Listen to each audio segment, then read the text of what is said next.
My name is Peter Czerwinski, but most people online know me as Furious Pete, and this is my Draw My Life. Mind you, I suck at drawing, so please forgive me ahead of time.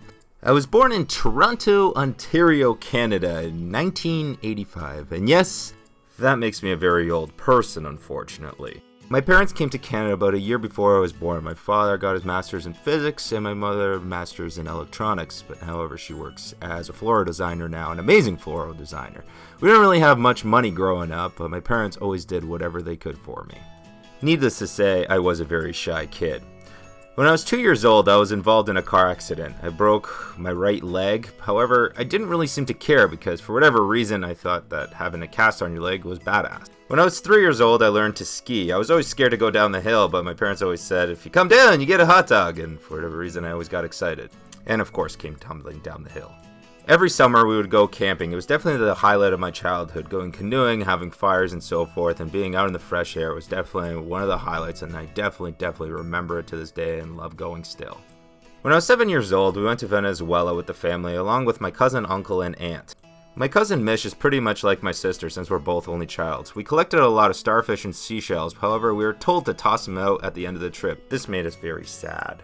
We also called the waves in the ocean monsters at night for some reason. One evening, my uncle decided to start chopping a green coconut. Unfortunately, it was way too hard and he sliced his hand open. My cousin immediately started crying, and for whatever reason, I started crying as well because I thought it was the right thing to do.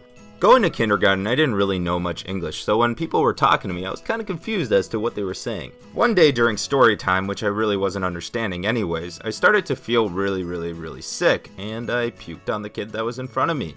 Both our parents came, turns out they were both Polish, and we became really good friends. When I was younger, a big dog jumped on me, which really made me terrified of dogs. However, at the end of grade 4, we decided to get our own dog, and this was really a make or break moment, whether I started liking dogs or not, and I really did start loving dogs. Right after that, we moved to a city called Mississauga. I started grade 5 and I met this kid named Rick, who happens to still be my best friend today. Later that year, we had something called Playday, where older kids help younger kids with certain activities. I was trying to help this little girl with some golfing, and as I was coming up, she whacked me in the face and split my lip open. A ton of blood came out, I got stitches, and now I still have a really sweet scar to this day. In grade 6, I went to a new school in grade 7 as well for the International Business and Technology program. I didn't really make many friends there. In fact, everyone called me a watermelon head. However, I was still the captain of the volleyball team. Grade 9, high school started and I was reunited with some friends. In high school, I was racing on this downhill ski team. I also played tennis twice a week, every week for 4 years and really loved it, played in tournaments and so forth. I actually got really good. I was also on the badminton team and the cross-country ski team. I was in the weightlifting club as well. I didn't play football in high school like a lot of kids did. In fact, I was pretty much a nerd. I liked my math, sciences, and computer games like StarCraft. In fact, English was my worst subject. For a couple of years in high school, I worked as a busser in a few restaurants, clearing tables and setting them up. It definitely wasn't the most awesome job, but it got me a couple bucks. The next part of my life, which started midway through grade 11, was definitely the darkest part of my life. My father was hospitalized for bipolar, my mother was hospitalized for MS and a bad pancreas and gallbladder. At pretty much the same time, a doctor told me that I might have lymph node cancer because my lymph nodes were swollen. It pretty much scared the shit out of me. Right after this, I went to camp to become a camp counselor, and I started using food as a form of control to forget about all the negative issues that were happening in my life. Started taking it way too far, unfortunately, and when I came back, things just got out of hand. I started running 10 kilometers a day, going to the gym. My weight just started dropping like crazy.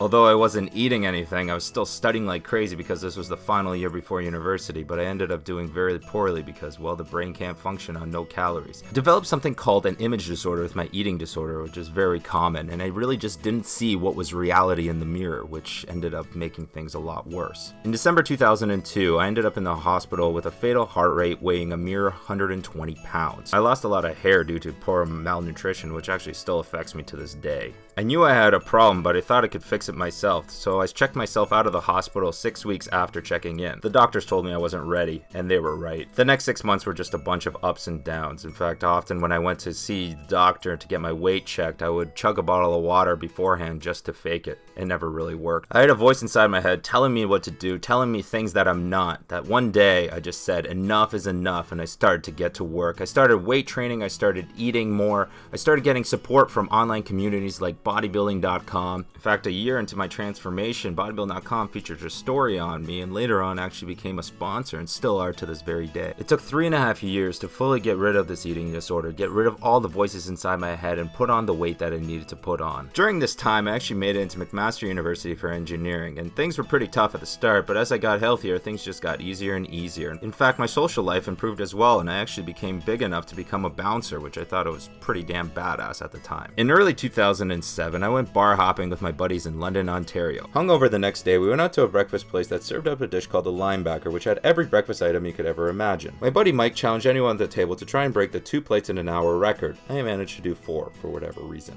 I started using this talent of mine to do eating challenges, and I started posting them on YouTube. I don't really know why I chose the name Furious Pete. It just came to my mind and just seemed to work. A year after posting videos online and breaking some records, I was asked to come down to California for an eating contest. I didn't really have expectations, I just had a free trip to California. I managed to win that contest, and then I won 20 in a row right after that. It was definitely something that just wasn't expected. Using my eating contest winnings as well as tree planting, I was able to pay off university. It was pretty much my job. I began to get a lot of recognition for what I was doing, and in fact in June 2009 I was asked to do a TV show in touring Germany and eating large portions. The ratings from the show were actually really high. In fact, from that episode we actually started our world tour, which we are continuing to this very day. We've done nearly 40 episodes so far and we are continuing.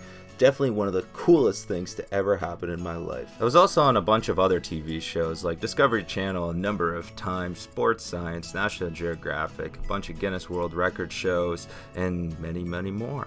Midway through 2009, I was given the opportunity to film a documentary about my life.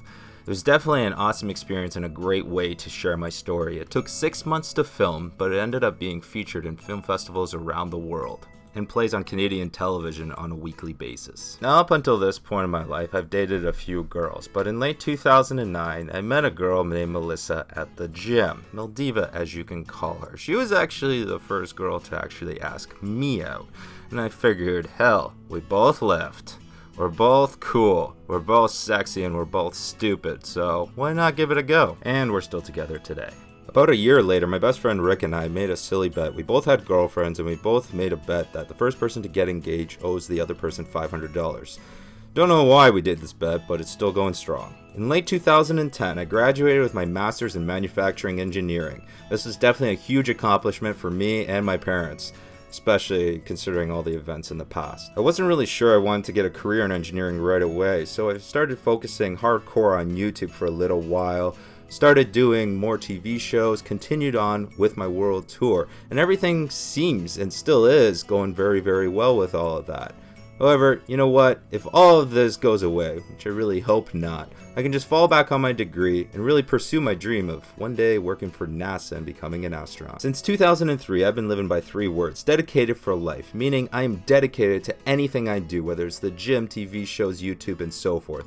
And I think it's something that a lot of people should live by. I also want to take the time to thank you guys. I'm raising my glass right now to thank you guys for all the support over the years. Thank you for watching my videos, thank you for supporting me with merchandise, and thank you for simply just being there when I need it.